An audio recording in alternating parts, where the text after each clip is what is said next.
Hi guys, and welcome to Uncle Scott's Pancast episode 16.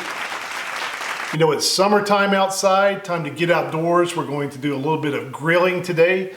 Going to take a look at this perforated grill pan, some of these grilling prep trays from Tovolo. Going to take a look at those.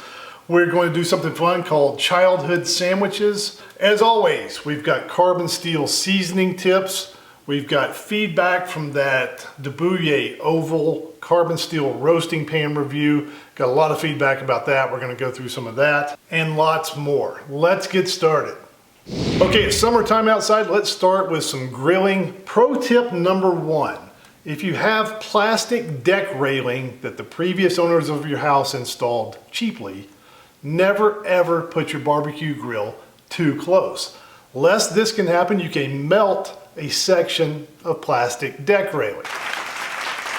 Very important. Pro tip number two, and you may want to write this down, never forget pro tip number one, move your barbecue grill down to another part of your deck and melt a second section of plastic railing. My wife had a few words to say about that. Unfortunately, most of them not repeatable in a family-oriented Pancast. Okay, that being said, let's jump into some of the grilling products I want to take a look at. My wife got me this 2-pack of Tovolo barbecue grill prep trays. Now, the thinking here is that you have raw meat, you put it on one tray, it gets contaminated, you take it out to the grill, cook your meat, then you have a second clean tray to put that meat on. It's not contaminated when you pull the meat off the grill. Now, I was looking at these things, and there's a red one, and there's a black one. And I said to my wife, I asked her, which one do you think is for the raw meat? And she immediately said, well, raw meat is red. Why don't you put the raw meat on the red one? Then when the raw meat is cooked, it turns darker, put it on the black one. Well, if it ain't Albert effing Einstein. Okay, I would have eventually figured that out on my own. I'm relatively certain. Regardless, these things are pretty functional and I mostly like them.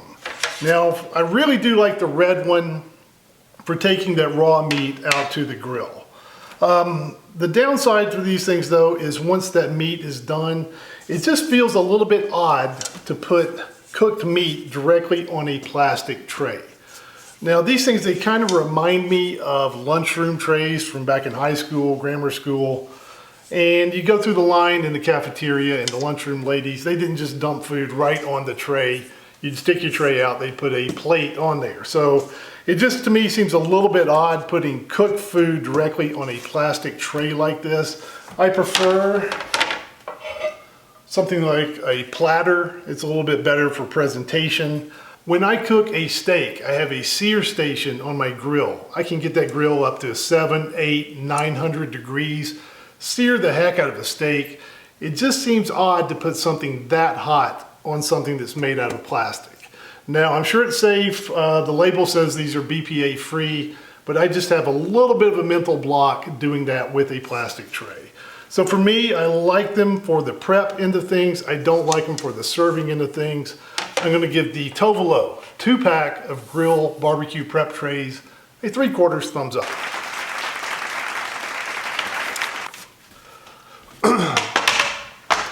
Next up is a little sneak preview of this Debouillet perforated blue steel grill pan. I'm doing a big in-depth review on that. I want to do a little bit of a preview here.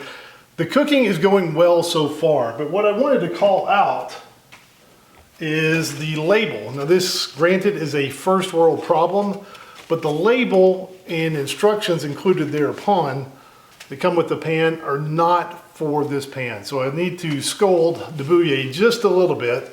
Really like Debouillet, so it's a mild scolding. The instructions that come with this perforated grill pan are actually for a different blue steel Debouillet pan that is not perforated and has a different handle. If you follow the pan's directions to the letter, it says that you can deglaze the pan on an induction burner. It's a perforated pan. You do not want to ever deglaze that pan. It also says that the pan shouldn't be used at temperatures above 400 degrees in the oven for more than 10 minutes. Well, that wouldn't do you much good for a grill pan because grills are much hotter than that. I got in touch with Debouillet, asked them about it. They looked into it and said, yeah, you're right. Those are not the correct directions. And they confirmed that the handles are high temp safe. You can definitely use it on a grill, which is very important for a grill pan. Now, I went ahead and seasoned that thing on the barbecue grill. It went from that kind of blue steel blue to a nice seasoned black, and having pretty good luck with it so far. Full review will be on the way. Okay, talking about those lunchroom trays earlier kind of brought back some memories of childhood. I thought I might make some childhood sandwiches. These are things I used to eat when I was a kid. I don't eat these much anymore, but man, were they good at the time. Now, if you have some recipes for sandwiches or kids' foods that you used to make when you were little, post them down below and I'll look through them and maybe I'll make some in a future episode. The first sandwich I want to try though is the proverbial peanut butter and banana. Now you got to start with white bread, peanut butter on one side, a nice slathering of mayonnaise on the other, then take your banana, cut it long ways if you want. If you're an aristocrat, go ahead and cut it in small circular slices. Put those together and absolutely delicious. Peanut butter and banana. Now a close cousin to the peanut butter and banana is the proverbial peanut butter and raisin. Used to eat this all the time. The wrinkle here is that I toast the white bread, on goes the peanut butter, on goes the mayonnaise. You take your raisins and put them in there, kind of squish them down into the peanut butter a little bit. Cut it in triangles. Why? Because triangles taste better. Grab a glass of milk and dig in. Absolutely delicious. I posted a picture of some roast Brussels sprouts. And I said they turned out tastily. David Hathaway wrote in and said, thank you for using an adverb instead of an adjective. Oh yeah, I enjoy a good adverb. Adverbs, if you recall, normally end in ly, answer the question how. So the Brussels sprouts were tasty, but they turned out tastily. We ain't got no bad grammar around here. Okay, also, I put up that review of that Debouillet carbon steel oval roasting pan recently. Got a lot of feedback about that. Jason Young wrote in and said he doesn't see the advantage of the carbon steel roaster over either a stainless steel roaster or even a cast iron pan for that matter. Fair point there, and I do want to address that. It's not the only roasting pan you're ever going to need. I view it as more of one more arrow in the quiver. Now I do have a stainless steel roasting pan. I got a big one. I use that for Thanksgiving turkeys, for Christmas hams. It works really well for that. I've also got the earthenware roasting pans. I got the Pyrex as well. Those work well for things like Teons. We use tomatoes in our Teons. They have acidity. That wouldn't be good for a carbon steel. But in certain areas, I think the carbon steel does have some advantages. In particular, when we started that chicken on the stovetop, browned it on the stovetop, put in the root veggies, then took the whole thing to the oven. I thought the carbon steel did really well there. So it's definitely not a one and done pan. I view it though as one more arrow in the quiver. Around here, we love all good kitchen gear, and I want to own at least one of every good piece of kitchen equipment ever made. So in that respect, I do like adding a carbon steel roasting pan to my arsenal. I feel like it makes me one step closer to unstoppable in the kitchen. And along the lines of that roast chicken, Brian Green wrote in and said it seems like a very versatile pan. He enjoyed the review and asked if I've ever tried roasting a whole chicken in it.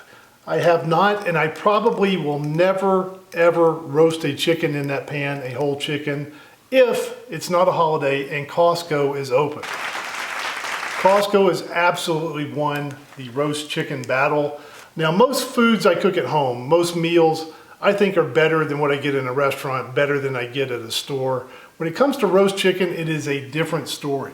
From driveway to Costco, getting the chicken and back, I can be there and back in 28 minutes.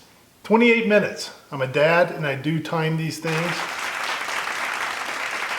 As a side note, if the general population of Utah knew how to use green left turn arrows, I think I could knock a solid 2 minutes off of that. Regardless, To go to the grocery store to get a raw chicken, to prepare it, the time it takes to bake it, the cleanup, you have to worry about salmonella, you got to sanitize your countertops. It's just not worth it. So when it comes to roasting a chicken at home, I'm probably not going to do that. Costco and Sam's are better, faster, and cheaper. They won. What can you do? Also in that video, I made some mac and cheese. Mark Walker wrote in and said, I like the cheese grater, what model is it? It's a Cucina Pro. Cucina Pro. I looked these up and unfortunately they don't make these anymore. I've been using this one for 6 or 7 years. I really like it. Don't know why they don't make them anymore, but unfortunately I don't have a recommendation for a rotary cheese grinder. If you have a good recommendation for one, let me know. Maybe I can gather several up and maybe we'll do some sort of a review feature on those down the road. If you guys remember from the last Pancast, I had a horrible cold, 102 fever, horrible cough. Much to my wife's chagrin, I survived. But thank you to everyone that wished me well. A few people asked if I had COVID. I went in and got a COVID test. It came back negative. Could have been a false negative, who knows, but I am feeling better now. Carbon steel seasoning, tips and advice. Horizon wrote in, said and asked, how do you properly clean a pan without using soap? Okay, first thing here, if you got a good seasoning, you're cooking things like eggs or fried veggies, normally that will clean up with just dumping that oil out and wiping the pan out with paper towels. Then I just use hot water and things clean right up, no big deal. Where you run into trouble is when you cook meat. Things like bacon, things like sausage, those are particularly bad when it comes to leaving some gunk in a pan, especially with grease. There I just use hot water and a brush. Sometimes you have to move up to a scrubby sponge. If something's really going crazy, you can even use a little bit of steel wool. But I scrub all that stuff out. And here I don't mind using a drop of dish soap if it's necessary. Sometimes with things that are really greasy, like that bacon grease, that sausage grease, you need a drop of dish soap to kind of break that up and get it out of the pan sometimes. So don't panic about using a little bit of soap from time to time. No big deal. And we need to think of seasoning not as an end goal. It's not a thing where you get it done and you never have to worry about it again. It's an ongoing process. So sometimes when you cook stuff, you're just going to need to kind of touch up your seasoning, do a maintenance seasoning after you clean your pan. Vivian Calendar writes in and asks if the exterior and bottoms of carbon steel pans need to be seasoned as well as the interiors. I typically don't worry about the bottoms of the pans too much. Now when a pan is brand new and doing that initial seasoning, I will definitely wipe oil all around the pan, including the bottom, especially if I'm going to season it on a gas stove top or in the oven. Let that season a little bit there. When I'm going to do that on an electric flat top, I typically don't put any oil on the bottom of the pan to season because I don't want any of that to transfer to that flat cooktop and make a big mess. Now, after I've cooked and I use that protective drop of oil, I wipe that all around the pan, and that eventually kind of takes care of the seasoning on the bottom. I don't do anything special for the bottom. I worry more about the cooking surface. If you enjoyed this video, want to see more fun ones like it, make sure you subscribe to the channel. Thank you for watching. We'll see you again next time on Uncle Scott's Pancast.